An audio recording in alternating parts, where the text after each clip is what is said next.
রাধে রাধে, জয় শ্রীকৃষ্ণ। মানুষের মানবতা আজ কোথায় চলে গেছে? আমাদের মানুষ বলতে কি খুব গর্বিত বোধ হয়? কখনো কখনো কি আমরা লজ্জিত হয়ে পড়ি না? মানুষ তার নিজের কর্মের জন্য নিজে দায়ী নয়। আমরা কেউ অন্যায় করলে তাকে পশু বলি, জানোয়ার বলি, কিন্তু মানুষ কি সবসময় মনুষ্যত্ব বজায় রেখে কাজ করে? তাই যদি করে, তাহলে সোশ্যাল মিডিয়াতে এইটা কেন তোলপাড় হয়ে গেছে?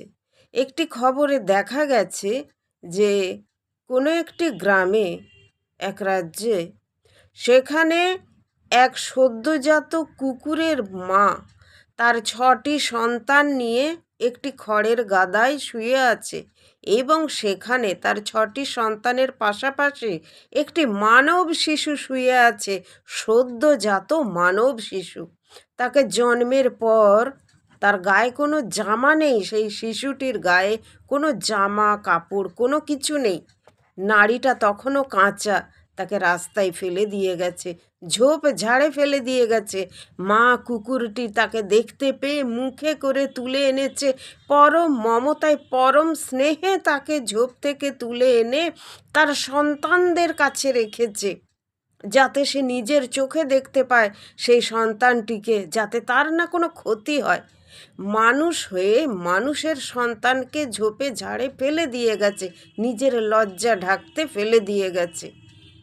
আর সেখানে এক পথপশু, সব থেকে যাদের আমরা নিকৃষ্ট বলি কুকুর, সেই কুকুর তার নিজের সন্তানের কাছে সেই মানব শিশুটিকে শুইয়ে রেখেছে, পরম যত্নে পরম মমতায় নিজের গায়ের দিয়েছে তার গায়ে, যাতে না তার ঠান্ডা লাগে, শীতের দিনে শিশুটি মারা যেতে পারে। তার গায়ে খড়ের ওই টুকরো টুকরো খড়গুলো সেই শিশুটির বুকে দিচ্ছে তার মা, মাঝে মাঝে তার গাল চেটে দিচ্ছে সেই মা কুকুরটি। তার সন্তানরা ঘেরে ধরেছে, ছোট ছোট সন্তান, তারা দুধ খায়। কুকুরের ছানা তারা জন্মের পর দুধ খেতে শিখে যায়, মানুষের ছানাও তাই। কিন্তু সেই শিশুটা কি করে দুধ খাবে? তার মায়ের তো কষ্ট হচ্ছে। আমি মা বলতে এখানে কোনো মানব মায়ের কথা বলছি না, যে মানব মা তাকে রাস্তায় ফেলে দিয়ে গেছে, তার কথা বলছি না। আমি মা কুকুরটির কথা বলছি। সে কতটা কষ্ট পাচ্ছে যে সে তার সন্তানদের সাথে সেই মানব শিশুটিকে শুইয়ে রেখেছে, এবং পরম মমতায় তার গাল চেটে দিচ্ছে, মাঝে মাঝে তাকে লক্ষ্য করছে যাতে না তার কোনো ক্ষতি হয়। এইভাবে সারা রাত কাটিয়েছে। তারপর সকাল হতেই সে ওর কাছে কুই কুই করেছে। কিছু লোক এসে দেখেছে তার খড়ের গাদায় তার সন্তানের সঙ্গে এক মানব শিশু শুয়ে আছে, তার কচি নাড়ি। তারা সঙ্গে সঙ্গে পুলিশকে খবর দিয়েছে। গ্রামের লোকেরা ছুটে গেছে, শিশুটিকে পরম মমতায় যত্ন করে একজন কাপড় কোলে নিয়ে তাকে ধরে তারপর থানায় নিয়ে গেছে। সেখান থেকে শিশুটিকে হসপিটালে পাঠানো হয়েছে, এবং হসপিটালে পরীক্ষা করে দেখা গেছে তার শরীরের কোথাও কোনো কুকুরের আঁচড় কামড় নেই, এবং শিশুটি খুব ভালো আছে, এবং শিশুটির গা গরমও আছে, তার গা ঠান্ডা হয়ে যায়নি। সারা রাত সেই মা কুকুরটি সেই খড়ের টুকরোগুলি তার গায়ে দিয়ে দিয়ে রেখেছে, মুখে দেয়নি। যদি মুখটা ঢাকা পড়ে যায়, নিঃশ্বাস বন্ধ হয়ে যায়, তাই মুখটা বাদ দিয়ে তার শরীরে ঢাকা দিয়ে রেখেছে। তার শিশুগুলি মাঝে মাঝে তার গায়ে উঠে পড়ছে, মাটি তাদেরকে সরিয়ে সরিয়ে দিচ্ছে। কখনো তার মা তার নিজের সন্তানদের সাথে তাকেও আদর করে দিচ্ছে। তার কতটা কষ্ট হয়েছে যে মানুষ হয়ে তাদের সদ্যোজাত সন্তানকে ফেলে দিয়ে গেছে, আর সেখানে একটা কুকুর তার সন্তানদের জন্য নিজের জীবন পর্যন্ত বাজি রাখতে পারে। হ্যাঁ, আমি বলছি না সব মা এরকম, নিশ্চয়ই নয়, সব মা মোটেই নয়। মা তো অনেক কষ্টের পর মা হওয়া যায়।